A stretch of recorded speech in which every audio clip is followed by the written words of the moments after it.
Гледаме съдебен спор по Нова телевизия. Действието се развива в село Градинарово, където до този момент всичко беше спокойно. Янко се свърза с съдебен спор.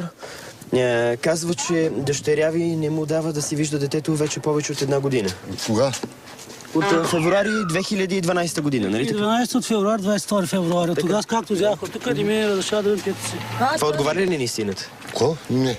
Тъста хем не разбра въпроса, хем отговори. Ко? Не. Направо е като машина. Ко? Не. Не е машина, Кръстев, а същински гърга питич от черна котка Белкотарак. Но да оставим тъста, защото се задава един буреносен облак. Тъщата. Кой е ден дошъл той тук дете да вземи? Що лъжи? Що докара той този телевизор? Хубава работа. Екипът се превърна в телевизор. Ти с твоите лъжи. Заклета ли се занимава с тебе? Пултата никой не се... Вече телевизора ли ни кажеш, бе? Тъщата е толкова ядосена, че зетя ни телевизор, ни радио може да го спаси. Вече телевизора ли ни кажеш, бе? Виж какво ще ти кажа. С телевизора не може да му плашиш. И докато репортерът телевизор се чуди на кой канал да превключи, С телевизора не може да му плашиш. лютата Ромка продължи да ръси бисери. Виж, сладни глупости, жалби. Чакай сега, господин млад меринджер. Ти си млад меринджер. Меринджей, жаби, тук става страшно. О, най-доброто, Кръстев, те първа предстои. Колко? Чакай сега. Чакай, тебе не те интересува. Господин млад меринджер, 24 са определяхти. Ако ти постигнеш, още това ще видиш. Тъщата набра скорост и не знам дали вече някой може да я спре. Не сигурно. Андре. Аз не искам. Телевизорта ма вижда. Чакай, още по-хубаво да вижда. Аз не искам взе да ме млад меринджер. Добре, менеджер не те интересува. Кръстев, единството добро до тук е, че разбрахме какво означава меринджей. Аз не искам взе да ме млад меринджер. Добре, менеджер не те интересува. Репортерът телевизор се намеси, но това нагнети още повече обстановката. Янко казва, че дъщеря ви проституира. Кога? Край, заклад. Кога? Не, по-скоро ще го пребия с камъни.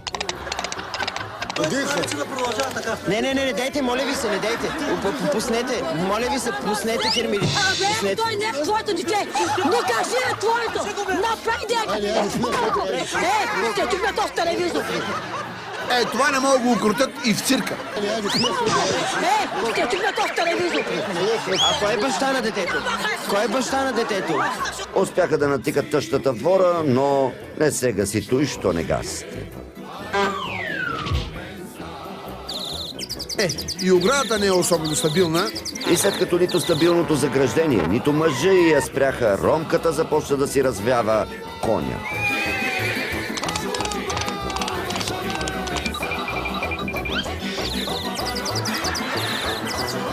Да се откапва чуждо дете. Как се откажи, като той е мой вече? Правда ли? Бог се левате.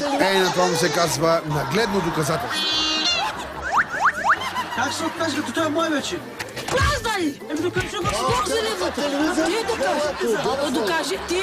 Аз функцията няма го оставя. В един момент картинката се влуши и ромката реши да изключи телевизор. Този телевизор сега ни чупя този телевизор.